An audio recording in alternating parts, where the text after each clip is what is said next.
देश में लोग सो रहे हैं, आपको जागना है क्योंकि वो चैन से सो सके। मैडम साहब कहाँ है, साहब को बुला दो।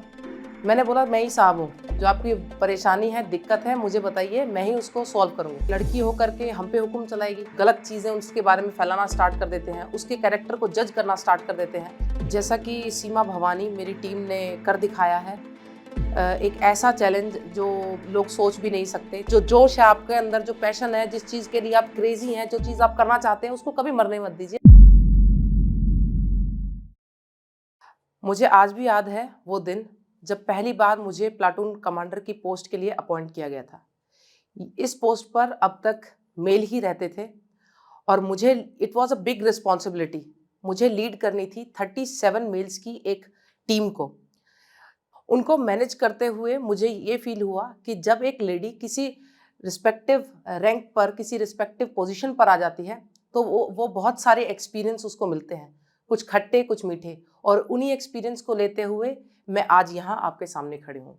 हेलो, मेरा नाम है इंस्पेक्टर हिमांशु सिरोही, सीमा भवानी टीम की टीम कैप्टन। बीएसएफ की बेसिक ट्रेनिंग के बाद मेरी पोस्टिंग हुई थी पंजाब बॉर्डर पर। पंजाब बॉर्डर जो कि रिस्पॉन्सिबिलिटी एरिया में आता है बॉर्डर सिक्योरिटी फोर्स की। यहाँ पर हर यूनिट की रिस्पॉन्सिबिलिटी बांटती है कंपनी को, और कंपनी बटी होती है छोटे छोटे प्लाटून्स में। उन प्लाटून में होते हैं प्लाटून कमांडर, जो कि एक सब इंस्पेक्टर रैंक के होते हैं। प्लाटून कमांडर जहाँ पर हमेशा मेल ही रहते थे, मेल लीड करते थे उस पैच को, उस एरिया को, उनकी ही रिस्पॉन्सिबिलिटी रहती थी। बट मैं पहली ऐसी सब इंस्पेक्टर थी जो उस 37 बंदों की जो टीम थी उसको लीड कर रही थी, और एक छोटा 2.5-3 किलोमीटर का एक पैच था, उसमें होने वाली हर एक गतिविधि की जिम्मेदारी मेरी थी।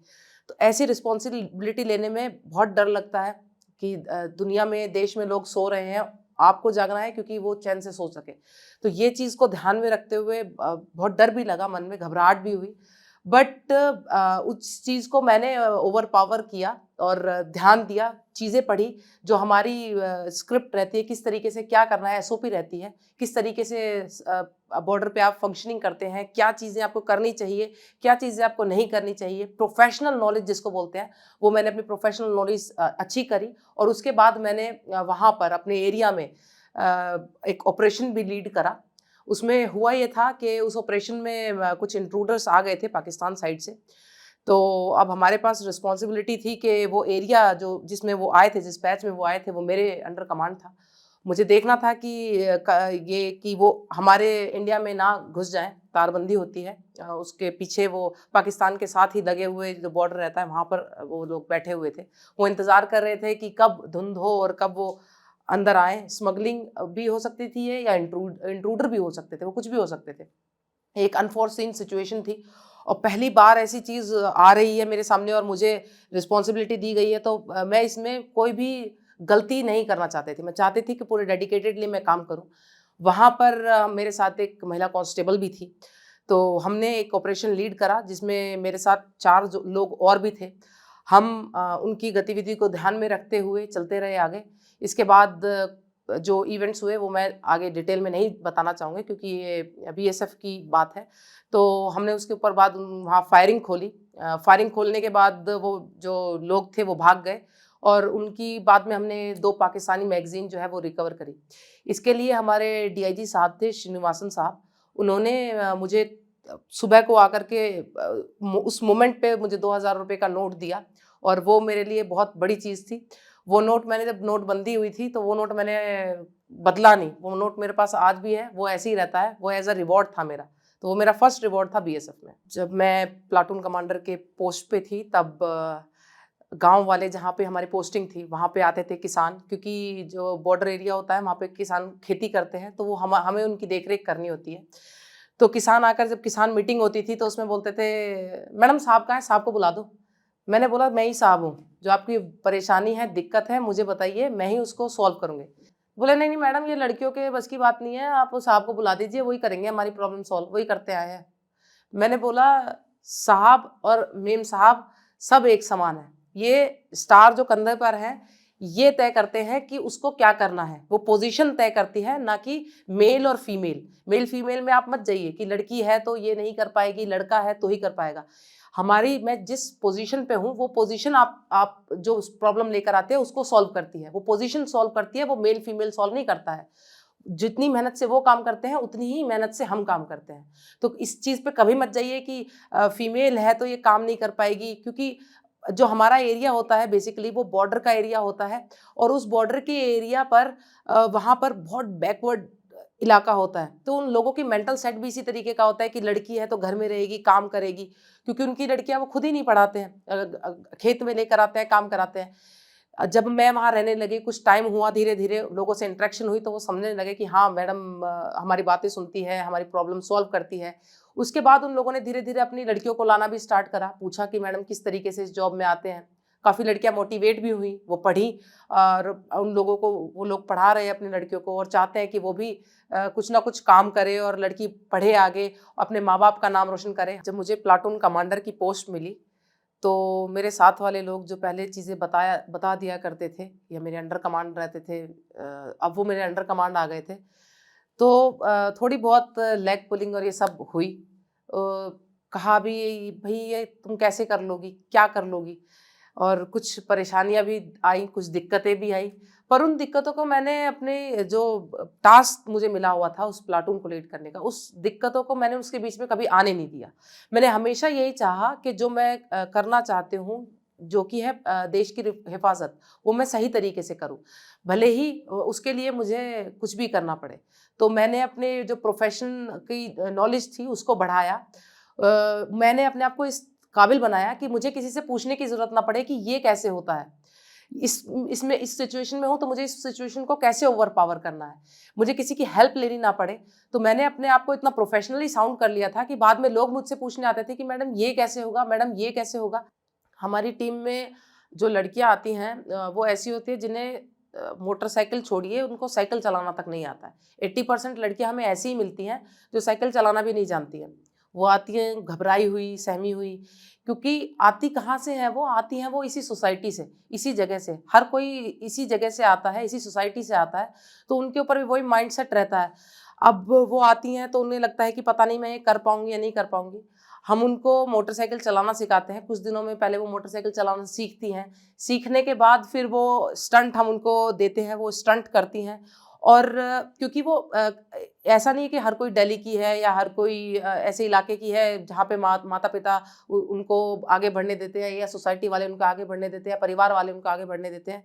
कई ऐसी जगह से भी, ऐसे रूरल एरिया से भी आती हैं जिसकी आप कल्पना भी नहीं कर सकते, जहाँ पर कि उनके घर में ही मोटरसाइकिल नहीं है, वो चाहते हुए भी ना चला पाए।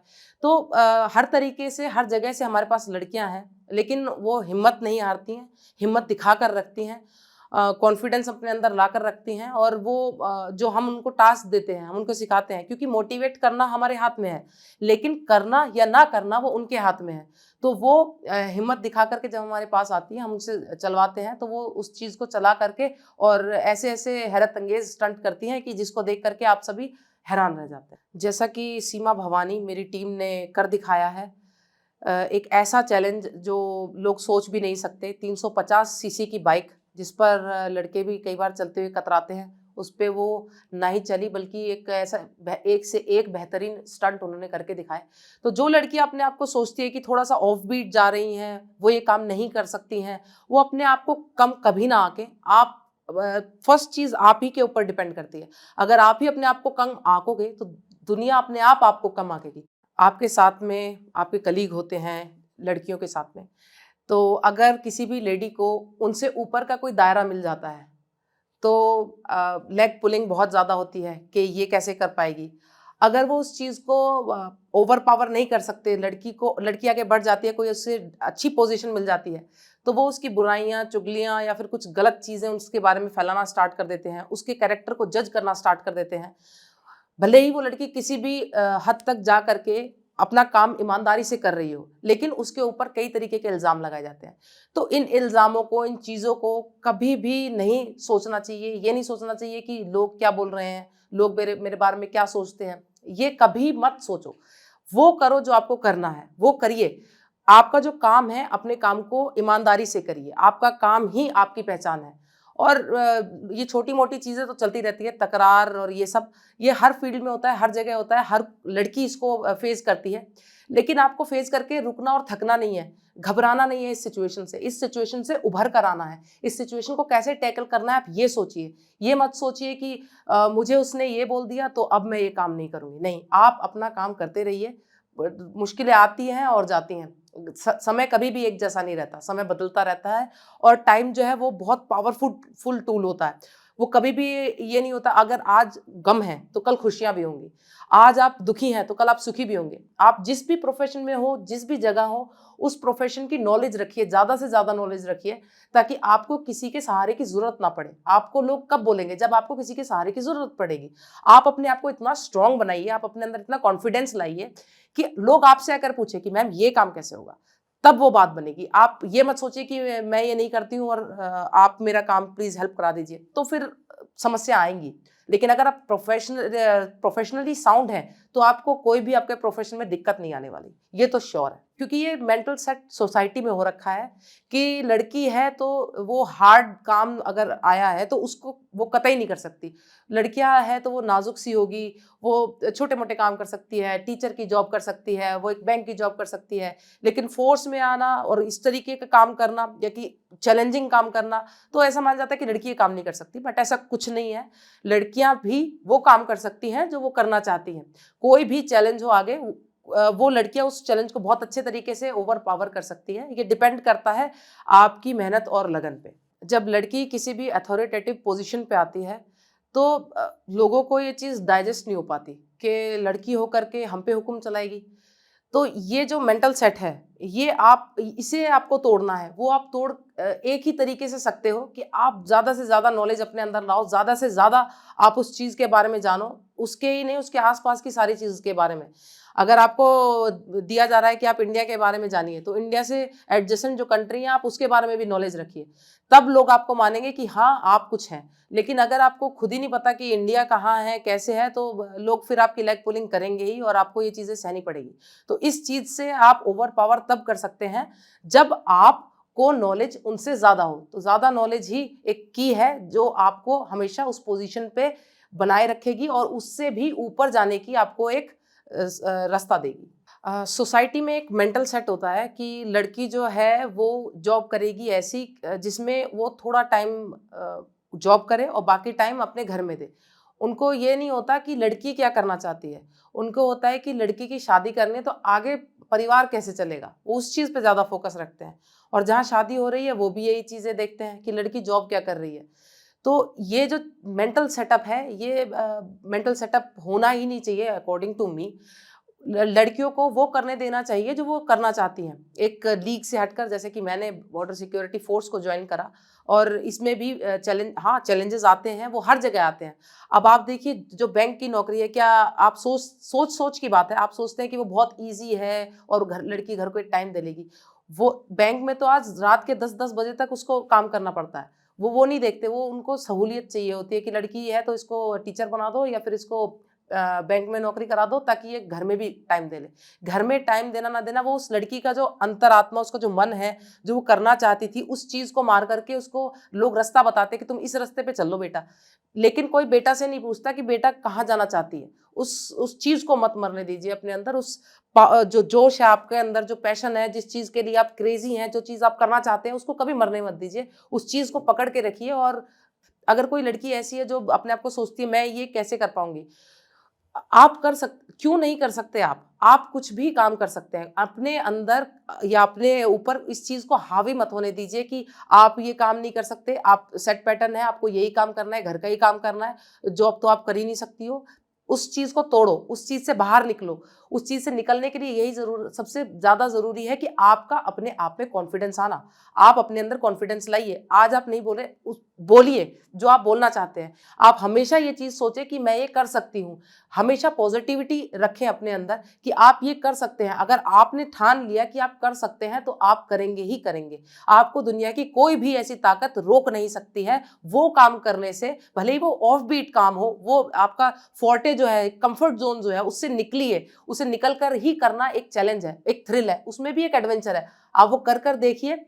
जब आप ये काम करेंगे, ऑफ बीट जाकर जब आप कोई काम करेंगे, तो आपको इतना अच्छा लगेगा, इतना अच्छा महसूस होगा कि वो काम जो मैं कभी सोच भी नहीं सकती थी, वो काम मैंने कर दिखाया। वो फीलिंग जो आप महसूस करेंगी, वो फीलिंग अल्टीमेट होती है, बिलीव मी। इसी आशा के साथ अब मैं आप सभी से इजाज़त चाहूँगी। मैं ये सोच के चलूँगी कि जो मैंने बताया है, आपको मोटिवेट करने की कोशिश की है, आप उस चीज़ को अपने अंदर डालेंगे और आप मोटिवेट होंगे। मैं यही चाहूँगी कि आप पढ़ें और आगे बढ़ें और देश में अपने घर वालों का, अपने समाज का, अपने प्रदेश का नाम रोशन करें। इसी चीज़ के साथ धन्यवाद और बहुत-बहुत शुक्रिया।